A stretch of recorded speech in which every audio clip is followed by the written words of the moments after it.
in a remarkable way, and he thinks that he can't do English. Not that he can't do English like this, but he can't produce English, as you heard him in his struggle with.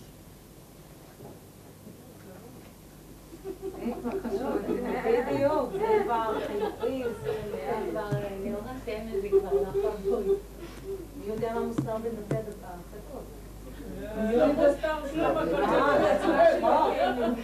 don't know yet what you want, whether you are interested in looking into the education of the next few years, few decades, when I shan't be around to look at what people do.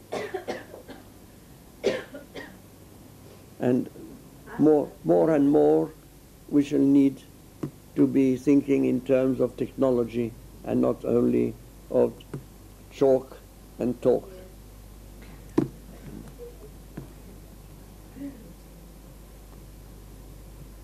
You are? Yes.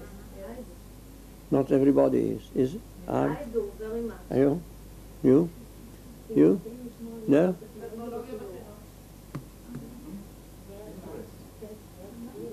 What would you like? Pardon?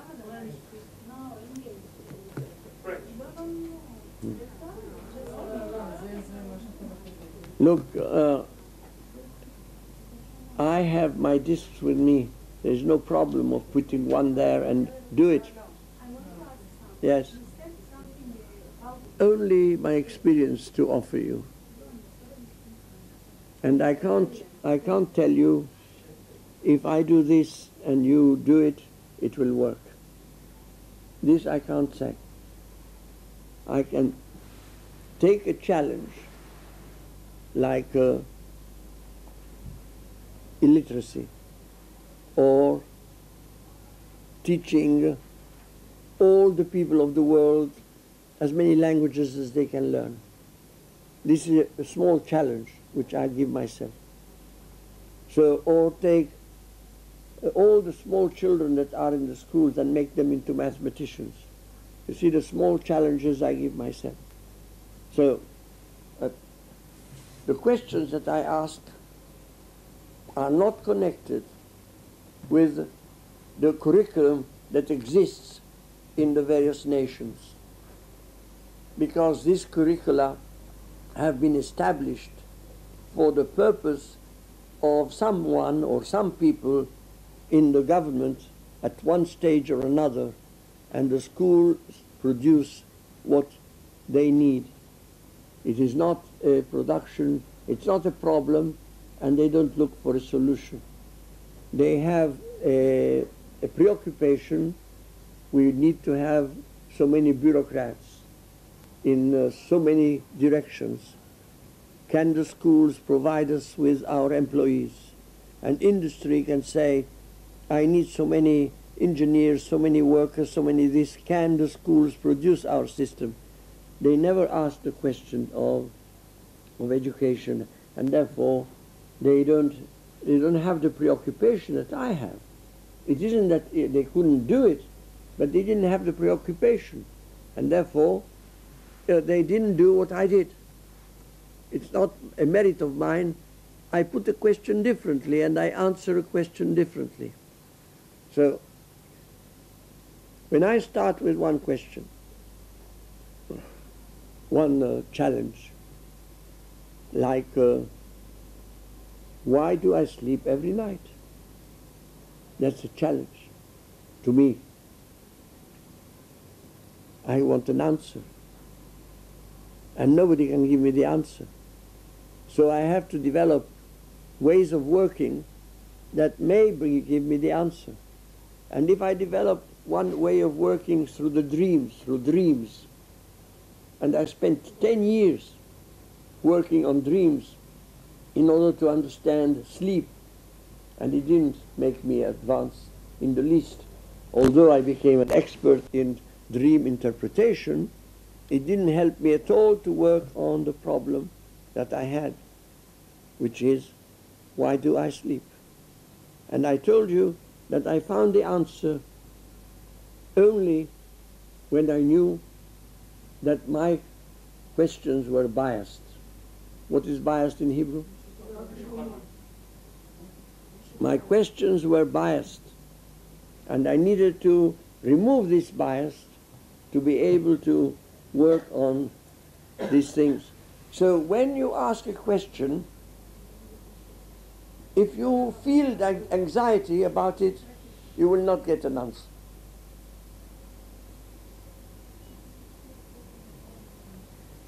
Unless you say, the answer will take away the anxiety. Maybe it happens. But certainly, you can't say, I'm going to enter into a problem because I am anxious. You have to first learn to look at the challenge as it is. How could I teach all in French? You see, these are the small problems for which there are no answers, only opinions. And I would like to see how I can get into this. So since I developed the science of education in the last 47 years, I've been developing it, I always say, what is the answer of the science of education? What type of answer shall we get? Now, I take one example. When I say something about myself, people say it is subjective. And they dismiss it because it is subjective, as if objective meant something the same for everybody. And I would say to myself, can I learn how to work on the problem objectivity, subjectivity, so that when I get my answer, I can pass it on to others and it will be accepted by everybody. Like Newton saying, gravity makes the apples fall, keeps the moon on its trajectory, and explains why we have the tides. See? It has nothing to do with apple falling, with the moon, with the tides. It has to do with putting the question differently, and then you can get an answer which comes out of the blue. And once you know that it is an answer to these problems, you pay attention and you learn about gravity, and you all think that gravity has been around forever, when it has been only around for 300 years this year. Newton published his work in 1687. Only for 300 years could we understand these things by calling a new concept, a new notion called gravity. There are many questions that have been nagging in Hebrew, nagging some minds which could not find an answer. And then someone comes out of the blue. In English, out of the blue means fall from the heavens, whatever it is, you see. Come out of the blue and say something entirely different from what everybody was saying. And after a while, everybody says the same thing. Everybody has adopted the answer because it was similar to the problem. I'll tell you a little story that goes from 1887 to 1905. In 1887, there were some physicists in Chicago who wanted to find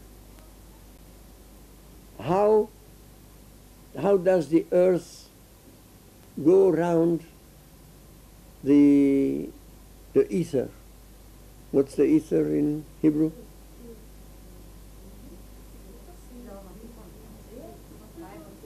You understand ether? No, no. The ether, well, anyhow, that doesn't matter. The question was put, why is it that in an experiment done by two physicists of great repute, the answer was negative? They repeated the experiment, they changed the thing, and they never found that there was an answer. So people started speculating about, say, if I move in this direction, and if I make measurements in the direction I'm moving, the length, the rods that you use for measuring contract. But if I measure like this, they don't contract. That's an idea offered in the time to explain the experiments of Michelson and Morley. Until 1905, when Einstein said, the problem is not there.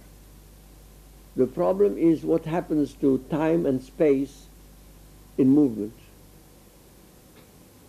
And he found a proper understanding of the problem of Michelson-Morley because he puts the question somewhere else. You put the question in the right place, then you may have an answer to a problem that can't be solved when you work on it like this. You understand the difference? So, in the field of education, we have tried to improve teaching by creating teachers' courses, but having departments in education in the universities where teachers go and take some courses on this, and this, and this, and then when they finish, when they go to the classroom, it is just as if they had not done anything. They have learned, they have a degree, but they can't handle the question. This has been going on for 100 years now, about 100 years, and we have not improved education. I'll tell you the improvements of education that have taken place. We now accept to put carpets in the classroom. You see? We have carpets. We have overhead projectors. We have team teaching. We have testing, achievement tests.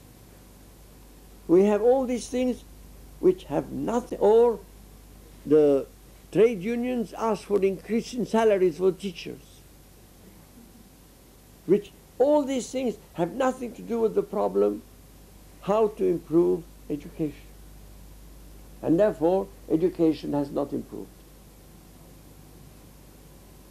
It is everywhere bad. The Japanese think they have the best system of education, so do the French, so do the Americans, so do the Israelis. They have the best system of education. But, no. Well, there is no good system of education. There is no good system of education because we are only concerned with one component. That is the teacher and what the teacher does. And we give means to the teachers, thinking that what the teacher does will make the student do better. And we have not been able to substantiate this hypothesis. Say it in Hebrew. Substantiate this hypothesis.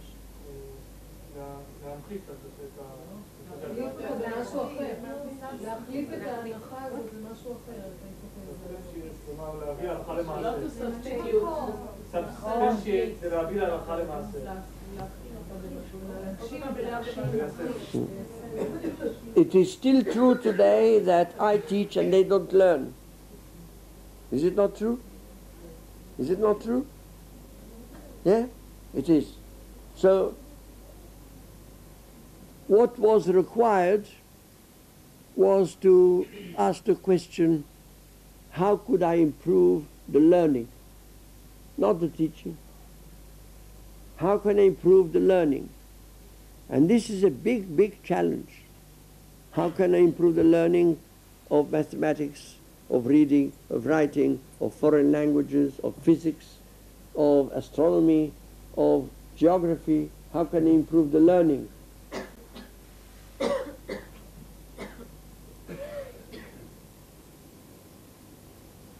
I spent my life, the last 50 years, to answer this question.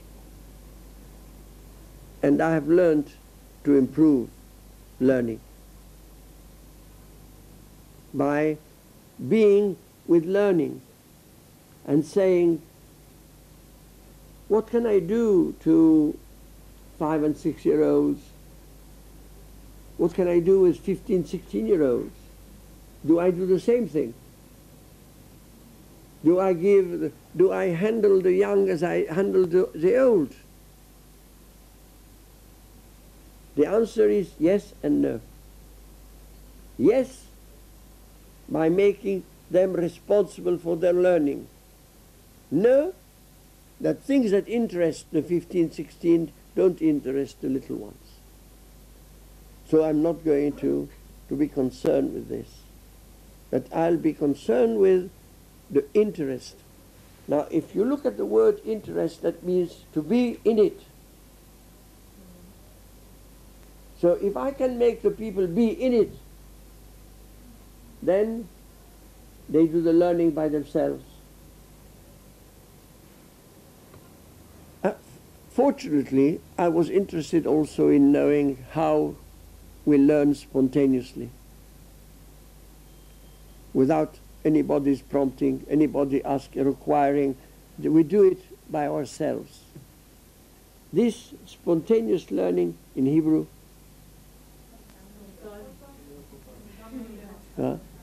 this spontaneous learning comes from within, is directed by the person, is organized by every person separately. And now, if you say, if I work with the little ones and know how they learn, can it help me to help other people learn? We started the seminar on this basis, saying, I'm going to teach languages through what I learned from learning the hardest language, which is the mother tongue. Acquisition of L1. So if I knew how people acquire their first language, maybe I can use the same powers in my students to make them enter into the new language. So long as I was talking in this way, I had to educate myself to get into the classroom and do this thing and then that thing and see what the results are, make experiments one after the other, and find out what it was. But when I saw television, and it's a new invention, and I had my first set only in 1966. When I saw the computer, and I only had my first set in 1981, my computer. So these are dates when I was talking to myself, I didn't need any technology. But when the technology came my way, I asked myself, can I use this? Can I do something with this so that the huge effort that I was trying to do by myself can be reduced considerably? So I had to learn to integrate the electronic technology, and it was not too hard. I did this work quite well, quite quickly.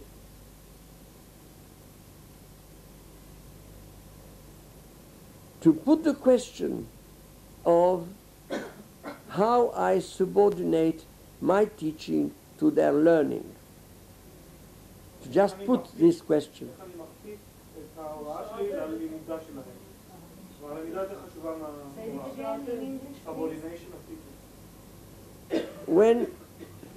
When I asked myself, how can I subordinate my teaching to their learning,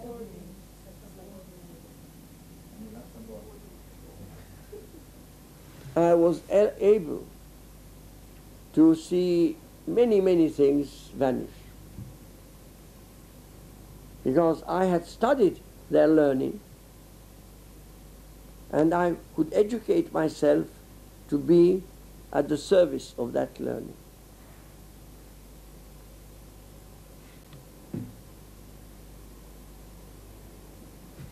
Of course,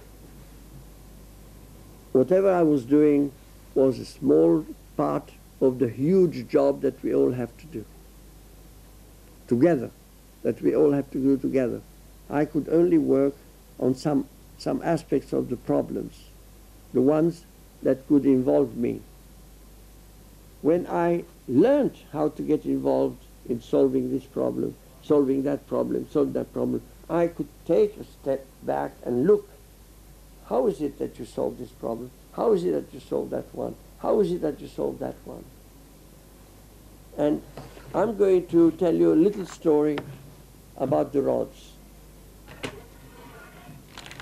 I have met these rods in 1953, in April 1953, when I was in a visit of Belgium, and Georges Cuisenaire had produced his own set.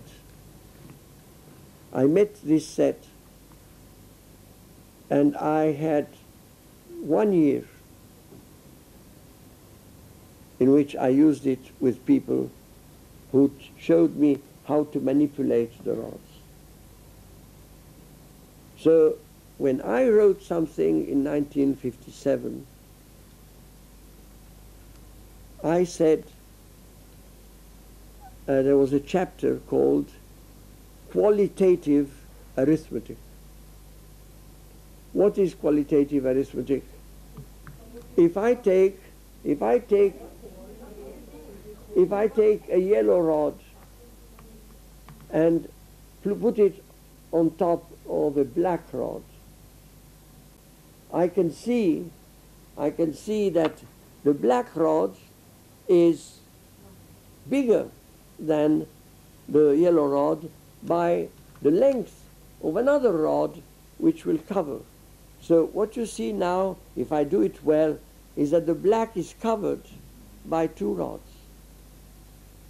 So I can teach children to do these things without mentioning any numbers.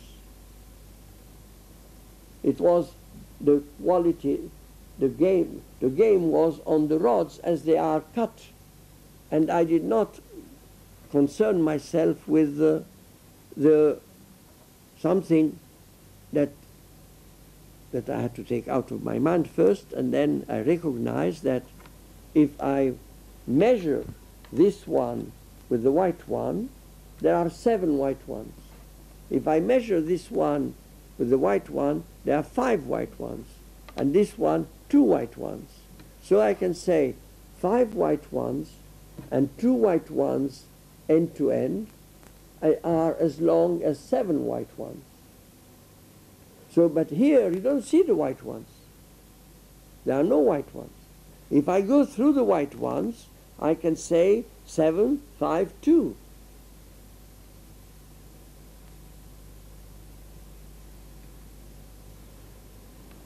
I called all this qualitative arithmetic because I did not put numbers.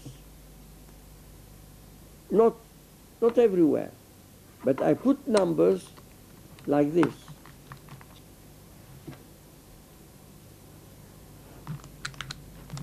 Two yellow ones are end to end are as long as one orange one. See? So you could see the number 2 come in, the figure 2 come in as an expression. We've done this the other day, and if this one is as long as 2 yellow ones, I put another word in circulation. The yellow one is as long as half, or half, depends on where you are, the orange one. So I can put these things in circulation also as qualitative arithmetic. And I was in a train between Sacramento and Vancouver on the west coast of North America when I told myself, idiot, you spent 4 years now working with the rods and you have not become aware that algebra is easier than arithmetic.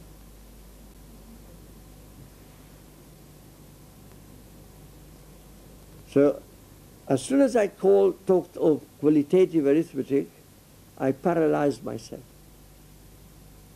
I could do lots of things, but I could not fly. I could not raise to a higher level of understanding. But on that travel by train, I discovered something very important for the whole of humanity, that algebra comes before arithmetic.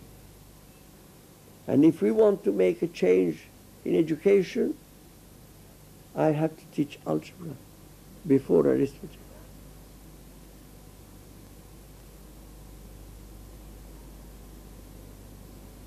That was 1957, 30 years ago. And I have developed the algebra before arithmetic long time ago.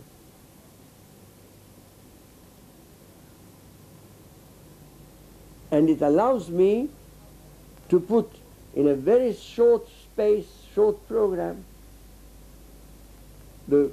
what you teach over many years. So the subordination of teaching to learning, if I follow the official program, I have to wait several years to put algebra in circulation. But if I want to subordinate teaching to learning, I find that algebra has to come before arithmetic. And if I know how to do it, and you know how to do it after me, and everybody sees that it works, then we're going to find that the schools still teach algebra before arithmetic. And everybody gets the benefit of it. It's not yet the time, but it could happen. It could happen.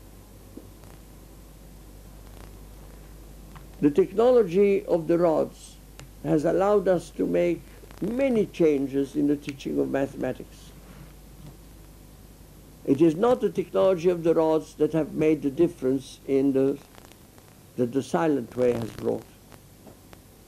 The rods are available to create situations. And you can use them to create situations. But if you replace the rods by other things, perhaps you can also create situations. Have I lost you? No. All right. Have I lost you? Have I lost you? No? All right. Now, this story that I told you, that for 4 years I knew how to teach arithmetic, but have not got a clear idea that it works because algebra comes before arithmetic.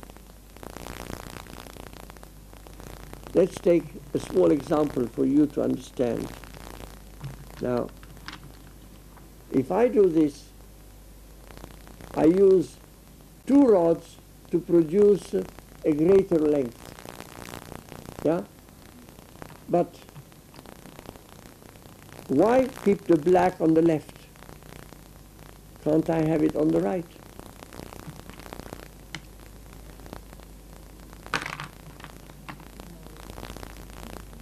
I can.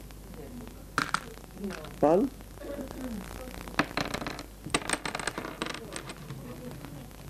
You see, when I was younger, I had no problem.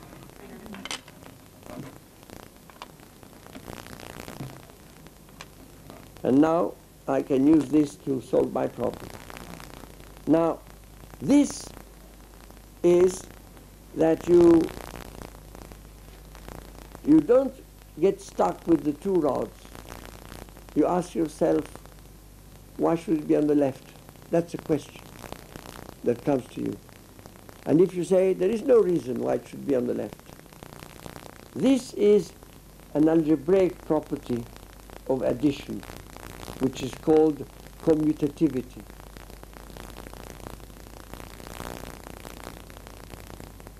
It applies to all two lengths that you put end to end. You can always replace one with the other. What does it do? It doubles the yield for free. You know two things instead of knowing one. You can say, if you measure 5 plus 7 is as long as much as 7 plus 5.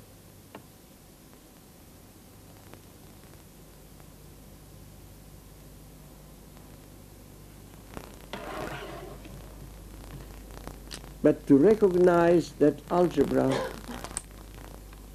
comes so early in life, in arithmetic, requires that you realize also that algebra is present long before arithmetic is talked about. So I went back to myself in my crib, my cot, and I asked myself, did I know what algebra was when I was only 7 months old? And I found, yes, I did know. Why? At the time I didn't have glasses. I was on my back, and there was a fly on the ceiling. This fly was itself, I had no command over the fly. I couldn't tell it to fly, do this, do that.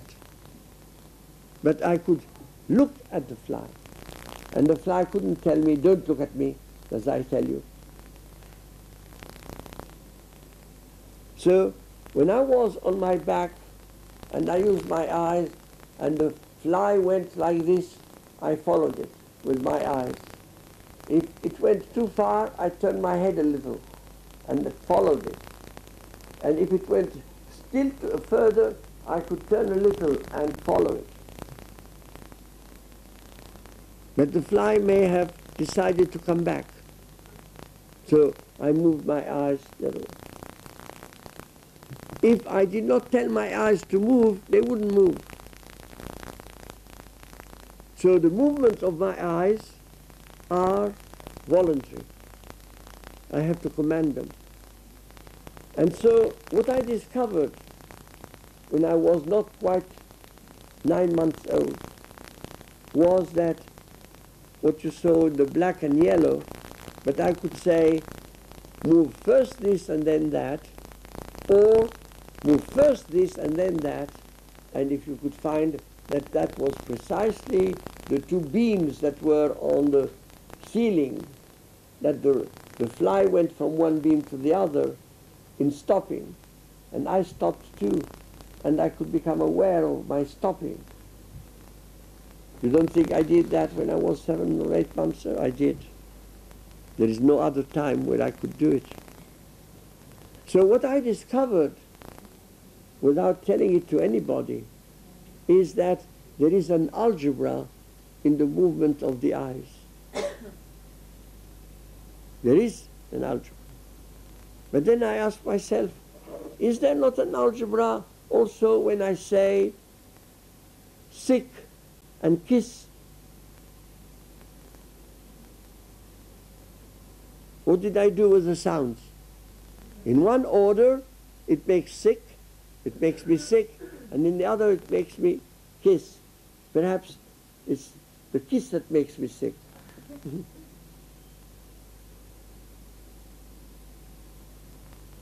But then, leaving my cot and becoming much older, I asked myself, what about my ancestors who invented the language that I'm using? Didn't they know that? Of course they did. They knew that. And that's how they built the language. That's why two words like tap and pat, pot and top are parts of the language. Because they knew that if you turn them round, they produce a word. Turn them round, have a new word. So my ancestors, hundreds and hundreds, thousands perhaps of years ago, knew how to use algebra. I, as a baby, knew how to use algebra, but the teachers of the world don't know. So I had to construct these things on the basis of what is the role of algebra in life. In life, it's a big place. Algebra has a big place in life. Which algebra? The algebra of transformations.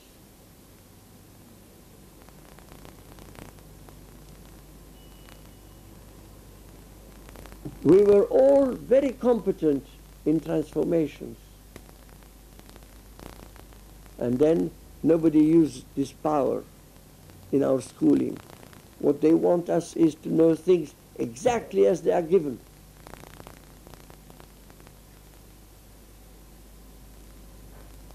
But if we use transformations, things become so much easier.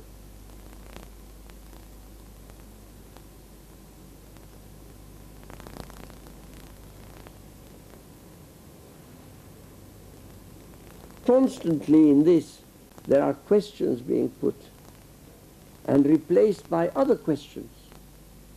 So we no longer say, here's a question and here's the answer.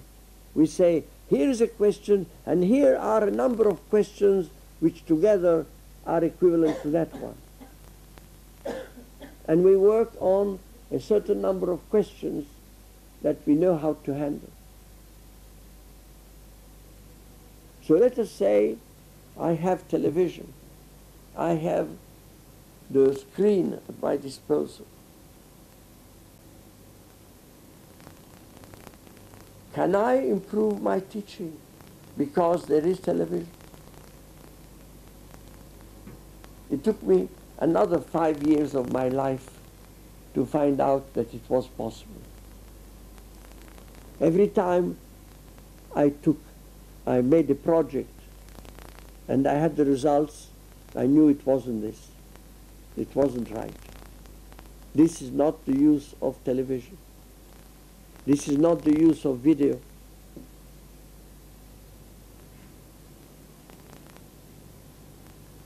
And one day, in Cuernavaca, in Mexico, I got my answer. And it was, you are interested in the subordination of teaching to learning, and you have become so rigid. Is it not possible to use learning to develop learning? And now I knew then that I had the answer. In a new kind of project, can I make a video program in which the teacher doesn't appear at all? And who appears on the screen? The learners.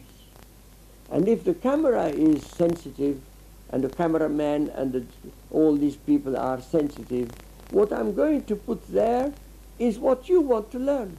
You, observer, viewer. So, you as viewer, I put you in relation to someone who is learning. And is learning, he makes mistakes, he has to correct himself, he has to doubt, and he has all sorts of things. And you as learner relate to the learner, not to the teacher. And I have a program of 140 lessons of English on television, which I did 11 years ago almost, in which the only thing you see on the screen are students learning. And when you see the learning, then you can say, the viewers can join the class and become learners by themselves. That was the challenge of putting language on television. And I did that program to demonstrate that it could be done, perhaps not in the best way, but it could be done. And you could see that instead of subordinating my teaching to their learning, I subordinate the learning of the newcomers to the learners of those who are attempting it. And it's extremely powerful. I did it for Hebrew too. But this time I only did 40 lessons, not 140 lessons. I told you about this Hebrew with the ladies who didn't have something on their shoulders, and therefore nobody wants to look at it.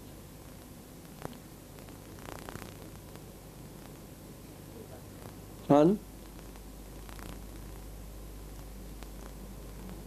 Do you see that because you involve yourself with the technology, you may have to change altogether what you do and how you do it?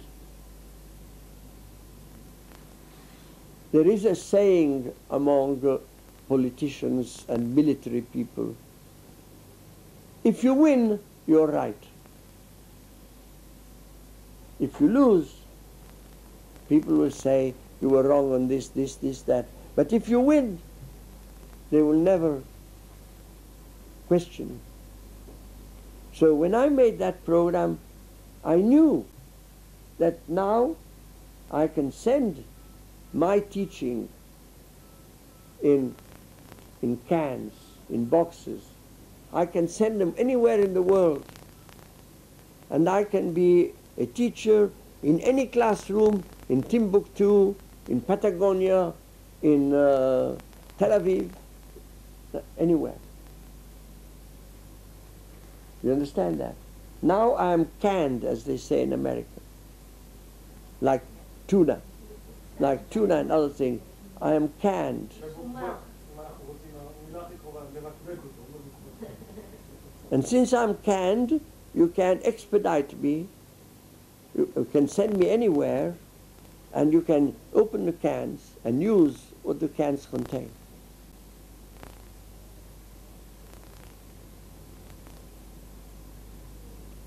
So long as I did not see that I had to replace subordination of teaching to learning with the teacher still being there by the learning, generating learning, I didn't know how to use the new technology. Whatever I did had defects. But when I did this, I knew I had an answer. It's not an easy answer because you have to spend hundreds of thousands of dollars to make such a long series on video. But you know it's an answer because the students who watch it become learners and receive the messages in a much more organized way, where no perfection is required, no perfection is displayed, no distance between the learner and the knower is available. They are beginners, you are beginner, you relate to them. What they do, you want to do. When I found the computer, I found another step forward, which was that I can involve the students as I involved you this morning, not with other students, but with your own thinking. The way in which you can become literate, in which you can become the knower, because I gave you what you can't invent, and all the rest you can do. So you understand that this development is showing how you get away from the things that imprison you. You get away from that which diminishes your powers and release your powers. So if people say, can we put Arabic into the infused reading? I say, I don't know. Doesn't seem yet possible.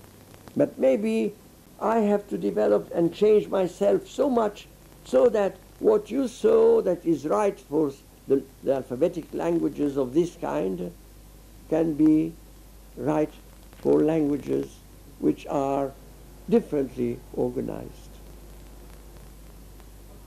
And that will be the next step. The next step of what? Of my evolution. Not the evolution of my work, of my evolution. And we are back to what we talked about the first day, which is that individuals make the change. Why? Because they know that what people call subjective is precisely what is objective. Do you understand this? No. Will you say it? If you understand it, say it in Hebrew. Well, if I have a stomach ache, who knows it better than I do?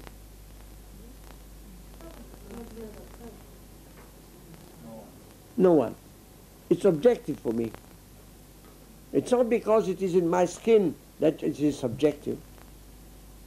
It is objective for me. Now, if I start vomiting, it becomes objective for you.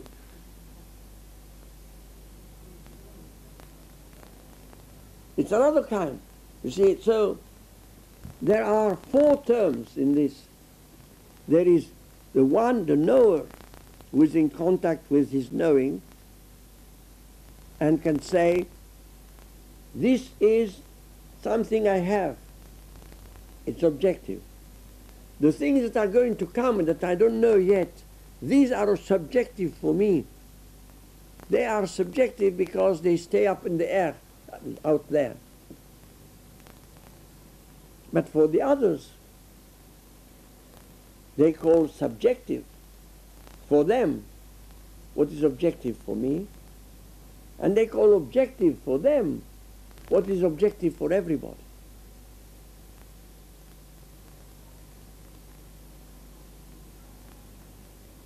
If they don't understand what I say, it is subjective for them, not for me. It is objective for me and subjective for them. Do you understand that? Work on it the next few days. And know that the real knower must be a person. Can't be society. Society doesn't know. Society can be the depositor, the place where you put what you have found to make it available to others. The creative part is in the individual, in each of us.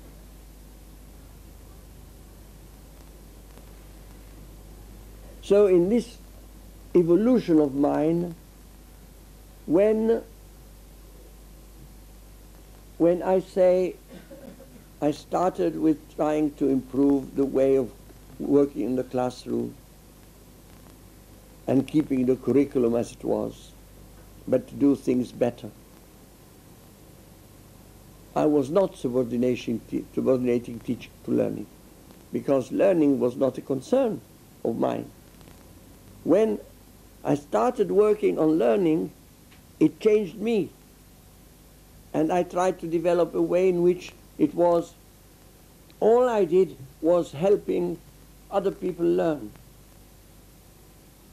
And then I saw that if I could use such remarkable inventions like the video and the computer, I can refine my work, I can make it available to more people for less cost in energy and time.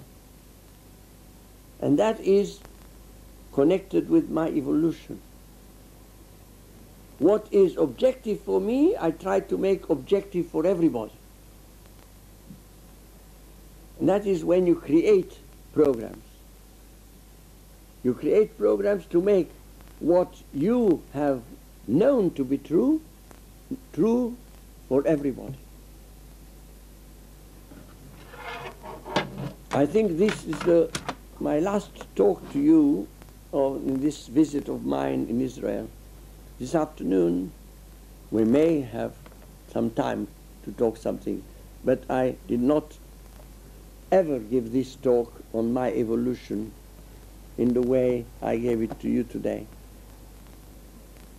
And I gave it to you because it was necessary for you to know that it is not fashion, the fashion that we have video, the fashion that we have computers, that makes me come into it, but what opportunity does it represent?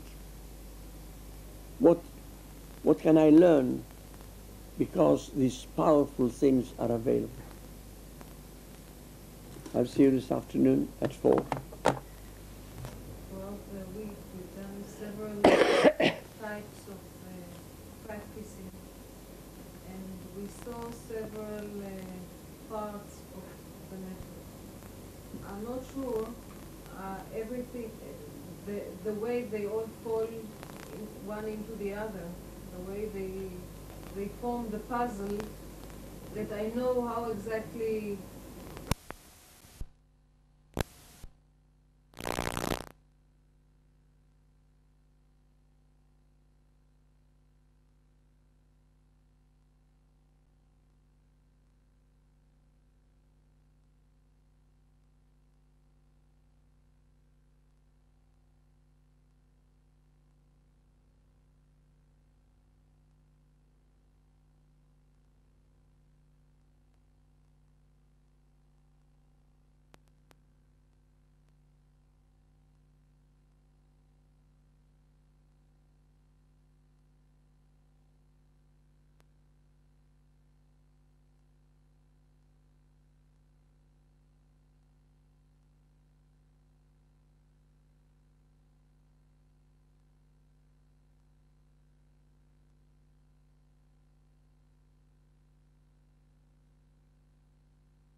I will take the last minutes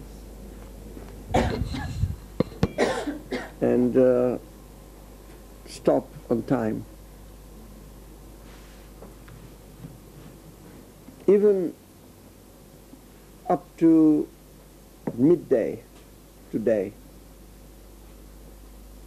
I wasn't sure. whether these 60 hours had produced anything, whether I could leave the country and say there are a handful of people who have been moved in this way or that way. But after this session of an hour and a half with you, listening to what you said, I can say my impression was very superficial, and you are much more profound people than I had surmised by the first words or the first reactions that you displayed during the days of this seminar. I feel at this moment that you are a very good group that can pursue the research by remaining in this country as you are and as you will probably, and be together from time to time to share the experiences from where you are, with whom you are. I learned everything I know about teaching in the classroom, working with people. I did not do it by looking into the mirror and trying to know what it is. You are in the classroom, you have students, few or many.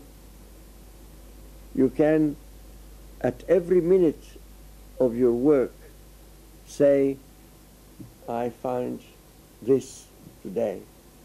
I have found that Daniel, who was the first hour so silent, the second hour started saying one thing, and then found that Nina, I'm talking of a class of people, not you people here in this room, and I would realize that I am developing a sensitivity to the people who are in my class, and they will know that I'm developing it because they will sense my presence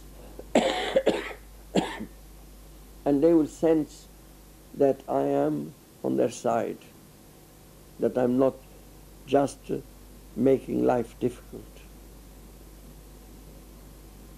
You can learn in your classroom, and then from time to time, once a month or as frequently as you want to, when you come together, you can share your experiences. And if your experiences affect those who are listening to you, then you could say, why not make it available to others? Find out first that you can waste the time of the readers by giving them something worth their while, and not only rob them of their time, and they read, they find nothing to take away. If you are able to write as well as you speak,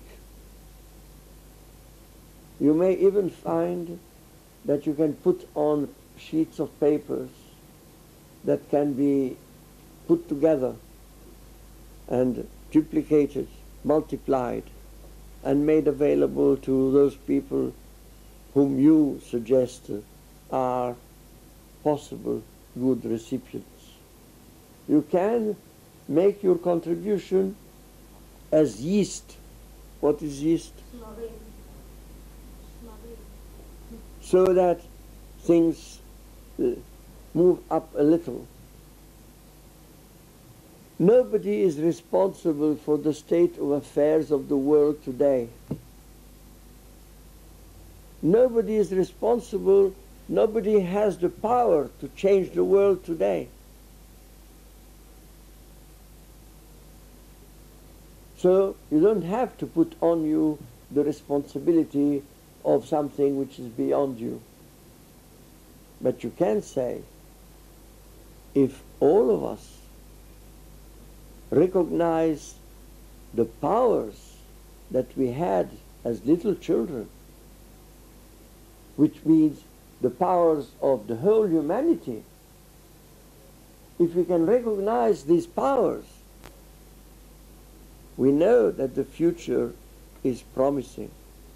You know that the future has a future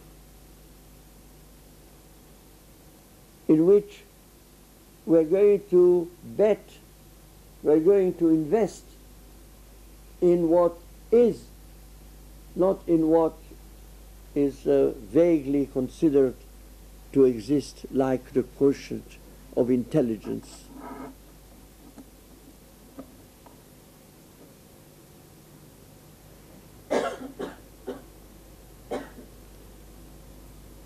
I have made a number of mistakes during this seminar which you have cleared out. Mistakes which were in a wise suspension of judgment. I was also keeping a pessimistic view, because when I left this room, I felt that there wasn't enough trying, there wasn't enough yielding. That was my mistake. I felt that every day because I worked very hard with you, and I did not get the return feedback to tell me that things were happening. And I shouldn't be the person who thinks that because you sleep every night. And I know that you sleep every night. And that in your sleep, you do a lot of work, not in this room. In this room, you may be able to struggle, to struggle against your prejudices, to struggle against the obscurities, to struggle against the doubts, to struggle against the ideas that come to you, and so on. This is what you can do here. But when you are alone in your sleep, you sort things out. You have sorted things out a lot. There is only one security, one single security, and that is insecurity.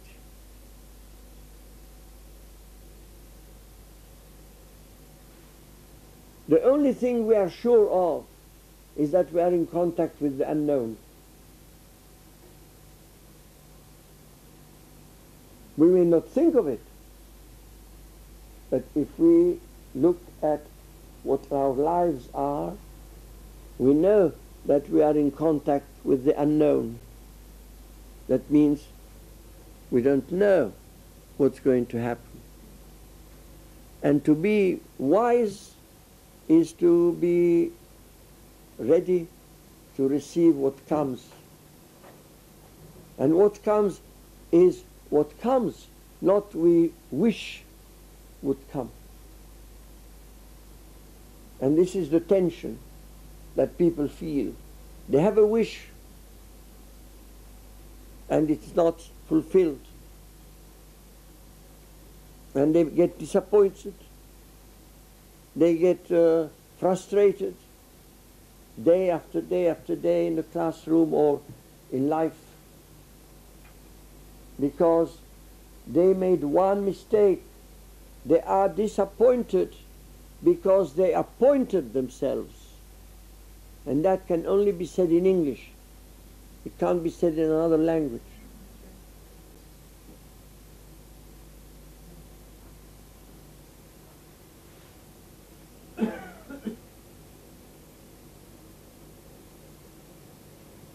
You will gain in efficiency by gaining in simplicity.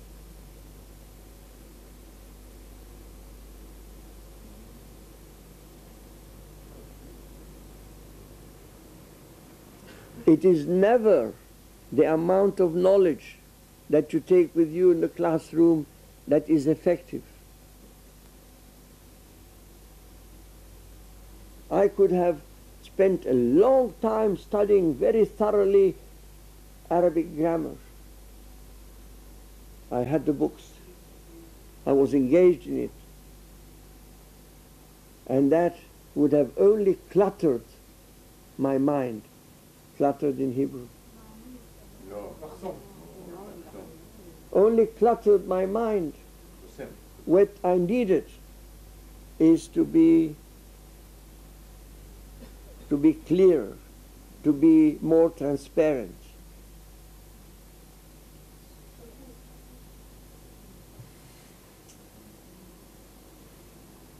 I know that this life, although it was very long and very full, was very insufficient for the job I had to do. And there is plenty to do for many, many, many, many, many people.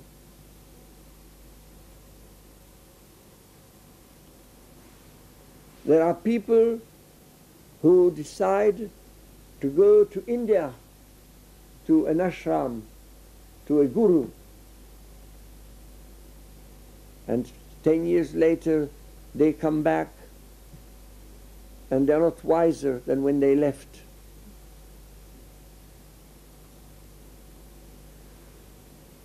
The investment into someone else is the mistake that they're paying for. I have only one guru, and that is life itself.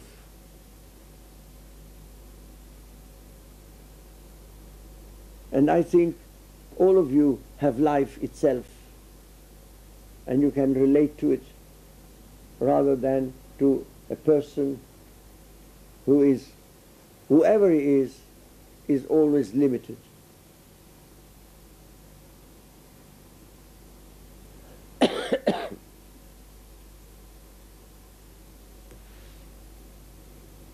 But it's still true that humanity has advanced, has evolved by making that those who have advanced help those who want to advance,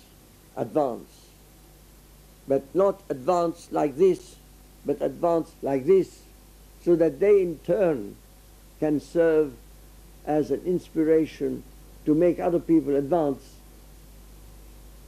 And we have, in our evolution, we need, at certain times, we need to evolve in the experience of someone else.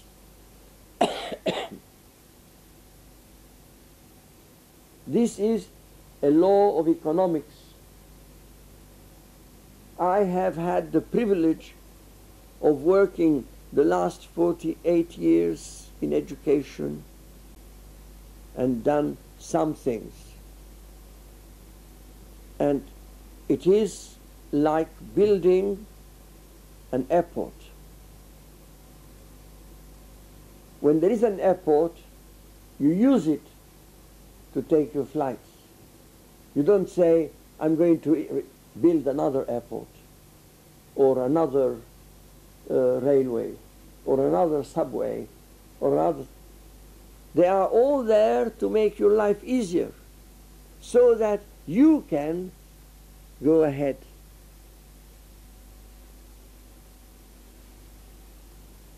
This relationship of the inspirer to the inspired is done through aspiration. Can you say this in Hebrew?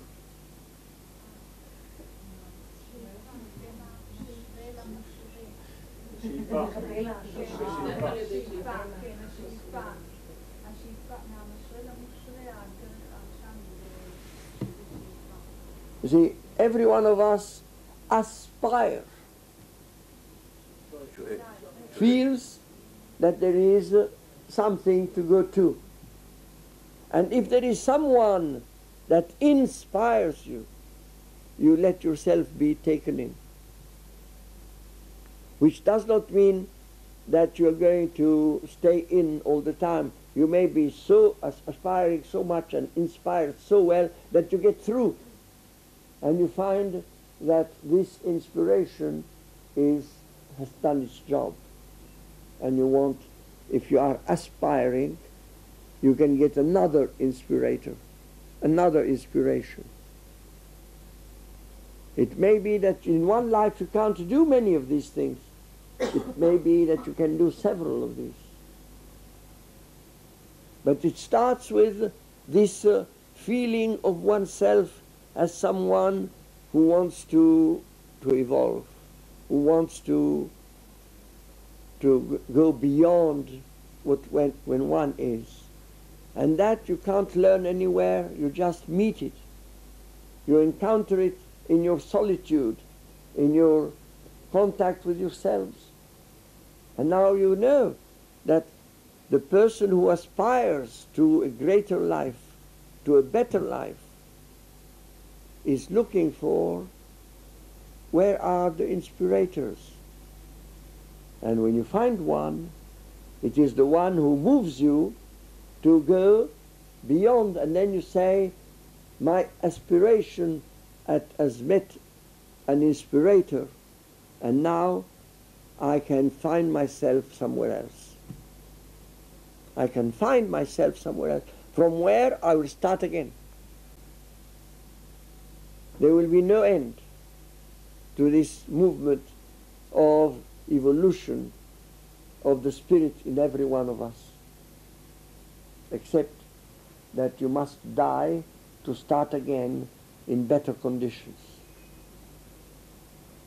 Because one life is totally insufficient to do all the great jobs of meeting or realizing one's aspiration. One life is too short. When you are in this life, you know what you've done, but also what you could have done that you haven't done. And that's the passport for the next life.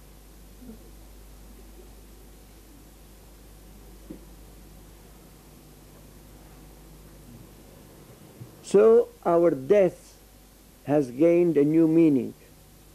Our death is a welcome state of being. Perhaps the others will cry. Perhaps the others will miss you. But when you know that you're going to die, when you know that death is inevitable, you try to understand it is the threshold, the boundary, the frontier between what and what. Between this life that has contained so much, but also so little. And the possibility that I have, which needs a lot of time, which I don't have anymore in this life, for which I need another life, and then another, and then another. And that is not a theory of reincarnation.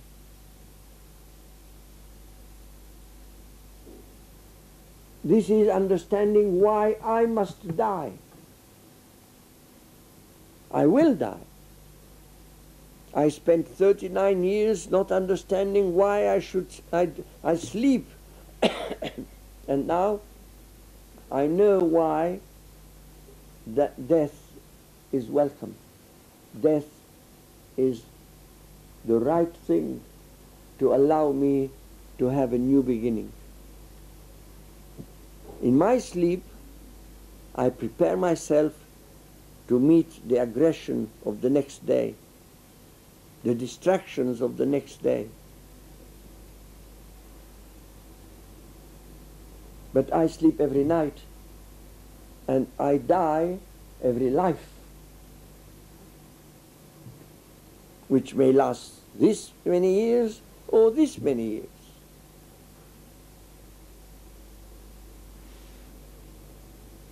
There are so many things I haven't done in this life which seem to be necessary for a human evolution, that I have no doubt that as soon as I'm dead, I'll be back, trying again to do something that I haven't done this life. What I take from one life to another is my evolution, not my memories. My memories remain in my brain that goes into the earth. I told you the second day it was that it is a difference between body and soma, and that the body is that of a cadaver, a corpse. So I cannot say I am a body, but I can say I'm a soma. This soma has a brain. This brain has lots of cells. And in these cells, lots of chemical reaction take place all the time. But that remains within the system which is going to be buried. So all my memories are going to be buried. And when I come back, I would not know anything of this life, except that I will be moved by my evolution to aspire to certain things and not to others. To aspire to be more human than I have been this life.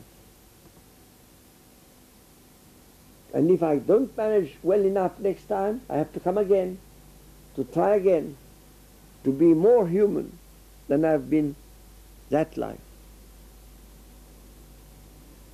So if I understand why I sleep every night, now I understand why I die from time to time.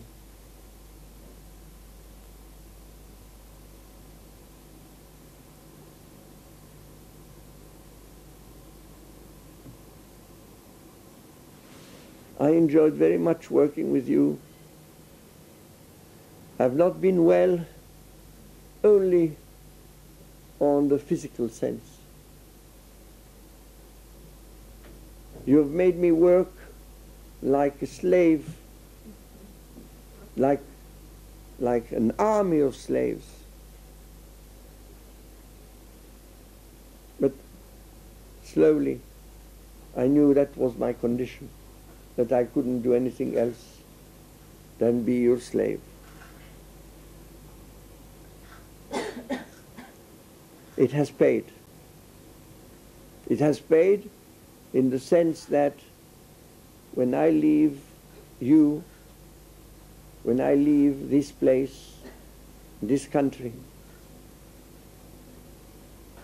I will know that there are a number of people who know better what the challenges of education are.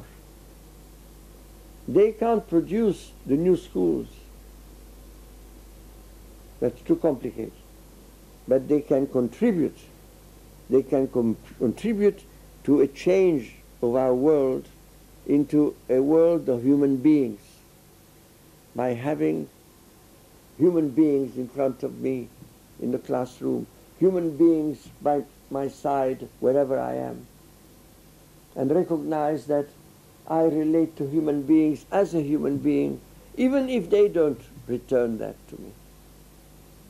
because they are what they are, and I have no intention of changing them. I have no power to change them, but I have a lot of power to change myself. Thank you.